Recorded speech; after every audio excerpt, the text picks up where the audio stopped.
Hi everyone, it's Ran here. Welcome to my room, guys. I hope you're doing great today. It's a beautiful day here, so all the conditions are gathered so that this video goes very well.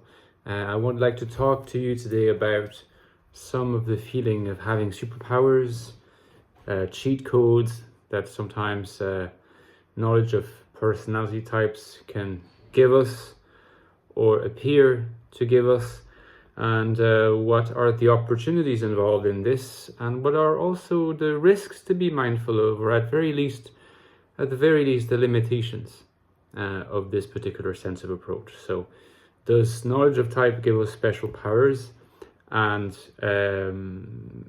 should we use those powers wisely, and what is the real extent of these powers, psychologically and causally as well. So if you're interested, stick around, and we're going to discuss that in a bit more detail in the remainder of this video. Just briefly, you know that I'm someone who's enthusiastic about the INFJ personality, and you can still get my book, The Ecstatic Soul, which is the reference book on the type, the most deepest investigation of the type, currently available. The links are below if you want to get this beautiful little product, ebook or paperback. The sequel is coming out quite soon, and I'm getting closer. The book cover for the Infinite Soul for the sequel is pretty much validated at this point, so I'll be able to share more information very soon, so stay tuned, guys. In the meantime, you can also get my novel The Infinite Castle, which came out 2022. Kafka, Murakami, Dostoevsky, Camus, existentialism. If you're into these names, you might just love this book. Supports the channel, and the rumor has it the main character is an INFJ, so that's also interesting for you guys, I'm assuming. Don't forget there's a link to Patreon down there that allows you to support my channel and keep me going, which is always really, really helpful. I can't emphasize that enough. So what is this whole idea of superpowers? Does knowing about type, particularly in relation to the people around us who are not familiar with type, or not as familiar with type, does that really give us extra powers? Does that really give us, in a certain sense, a cheat code to relate to others, to know how to anticipate what others are thinking, or going to be thinking, or going to be saying, their motivations, how to kind of know what makes them tick? A lot of people, if they take an interest in type for a sufficiently long period, you'll notice that they do end up, if not explicitly saying this. Some people say this, but they're a minority. But there is certainly a pattern of behavior which would seem to indicate that that is the belief. The belief that if you have, as part of your language for speaking about people and the world, as part of your framework for understanding people in the world, if you have this like additional plugin, the type plugin compared to other people, you're going to be, at least in this respect, at an advantage, because you're going to be able to see these people according to patterns that are more predictable. I think that's the fundamental idea. And for people who take an interest in type for longer than just, a few weeks or a few days or whatever, people who take it seriously, very often this sense of that particular pragmatic advantage of knowing about type can really manifest itself. And this is what I'm interested in talking about in more detail today. So first of all, to what extent is this feeling, is this conviction justified? And if it is at least to some degree justified, what are the risks involved and the limitations that are nonetheless present? Because these are important questions to bring forward. So not to sound like a broken record, but it's certainly true that one of the reasons why type is attractive to us, or to people who take a significant interest in type, is that it simplifies reality. Simplifying things, you'll notice the verb to simplify, or to say that something is simplified, carries at least two different senses. One which tends to be a positive sense, and which tends to be a more derogatory or negative sense.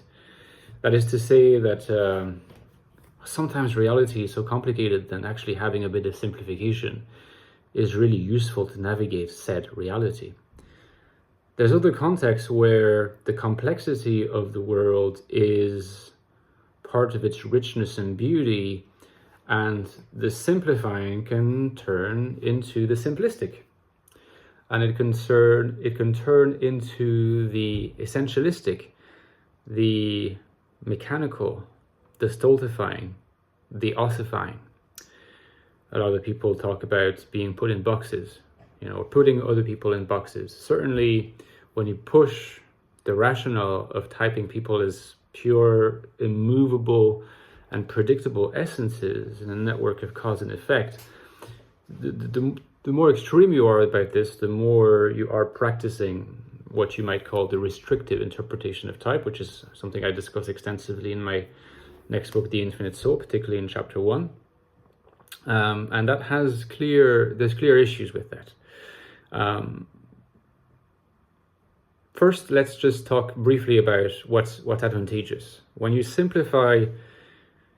are able to simplify reality and interactions with other people, sometimes it can be really useful, because if you're interacting with someone and you're not quite sure if you're getting on with them, if you're not quite sure on what footing you are with them, sometimes the avalanche of information and data that you're inundated with, when you're interacting with that person, can make it difficult for you to sort of see like a guiding thread, in your interaction with them. Being able to kind of at least to have a perspective where you're bringing things down to a level where you have gotten rid of all the accidental information and focused more on what's essential about you and what's essential about them, can really allow you to have more understanding about how to relate to that person. And it's true that sometimes, there are cases where someone that you might not have appreciated very much, or might have resented, might have been annoyed by. Imagine that for one reason or another, say you're an INFJ, and for one reason or another, you know that this person is an INFP, or an ENFP, or an INTP, say. There's going to be a part of you that's going to want to give them the benefit of the doubt, because you just know that in general, these are types that you like, and that they have something to give you. So, in this case, your generosity of soul is actually helped by your knowledge of type. You're giving people a chance, and the relationship and the possibility of mutual enrichment, a chance that you may not have otherwise given had you not been aware of type. The problem is, of course, that the converse is true as well.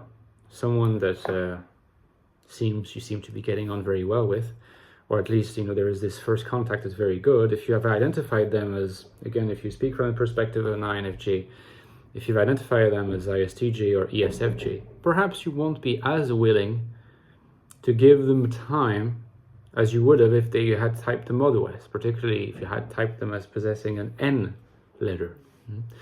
In which case then this limits, in fact, the whole benefit of the doubt element, and it arbitrarily restricts an interaction which might otherwise have been much more fruitful. Now, the good news in this relationship of, the sort of like the one side and then the flip side, the positive and the negative, is that I think that, if you like, when we have a feeling of not being particularly interested or feeling a strong connection with someone, the extra openness or generosity of soul that knowing about their type might give us, I think that this is going to have a higher impact than the negative impact of knowing someone's type as a type that we don't really relate to. Because if you actually are getting on with a person in real life, on a very personal level, in a sense, the influence that knowing about their type is going to have is going to be relatively limited, because you're already getting on with them. Whereas in the reverse scenario, knowing about their type might well lead you to be more patient and to be more open. So I think that if you consider the net effect of these different possible scenarios, knowing about type is still an advantage. And that's going to help you a lot in the workplace, for instance. Also because in a sense, the workplace encourages relationships that have this element of being simplified. When you're interacting with colleagues within the atmosphere and the dialectics of work, you're not supposed to be super personal with them. So the simplifying element really helps, whether in one direction or the other direction. But it can also help with people that you meet that are not directly work related. In general, I think that anything that encourages your generosity of soul, your openness to an other that is may not at first sight strike you as having a lot in common with you, whatever enhances that generosity is a good thing. And when type enhances it, it is a good thing. When it does not enhance it, either it's neutral or maybe it's meditating against enhancing it, in which case you ought really to ask yourself, okay, where have I brought my knowledge type? Have I maybe gone beyond? Have I crossed a certain boundary where my familiarity with type is now such that it's actually working to the detriment of my well-being?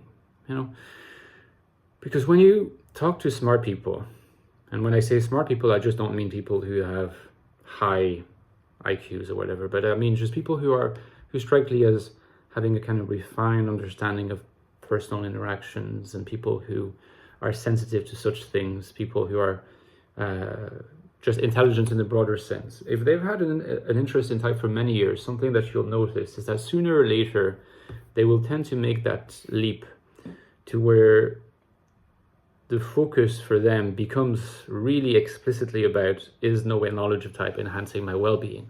This is also connected with age, of course, because, you know, when you get to a certain age, the question of your well-being, psychological, physical, and social, and many other forms of well-being, becomes more central than maybe when you're in your late teens or early 20s or mid-20s, where maybe what has pride of place, just the excitement of having discovered a new model, maybe the sense again of the superpowers that come with it, that the sense of the cheat code that accrues to it. When you get older, more experienced with the knowledge of type, you tend to take a step back and realize, okay, what is this bringing me? And this is usually a very, very healthy step that you make when you do make it, because ultimately that's true. You know, like whether or not knowledge of type confers you special powers in social life, particularly. This is a question that's always ought to be, right, undergirded by the broader question of your own flourishing. And the flourishing usually comes with generosity of soul. It's just the way things are. And so whenever you see that type is helping this, you're operating with a non-restrictive interpretation of type, a type as the opening of a new world, until then not quite known. It's when type works at its best to conduce to your flourishing. And when it's working at its worst, and when it's restricted the panel and arsenal of your possibilities, in which case you got to think what you're going to be doing with type. These are questions that I explore in at great length and great depth in my new book, because as you know, my new book is called The Infinite Soul, INFJ Life in the Modern World, where we're really looking at the question of type in the context of lived life and the question of flourishing. So hopefully this video will give you a little peek into what you would be exploring at much greater length if you were to get the book. But what do you think about this whole concept of particular powers that are conferred on us by our knowledge of type? Do you think that's an advantage? Do you think that is a drawback? And if you think it's an advantage, do you think it's an unlimited advantage, or it's an advantage that ought to be cultivated carefully? Let me know in the comments, guys, and I'll see you at the weekend. Take care. Bye-bye.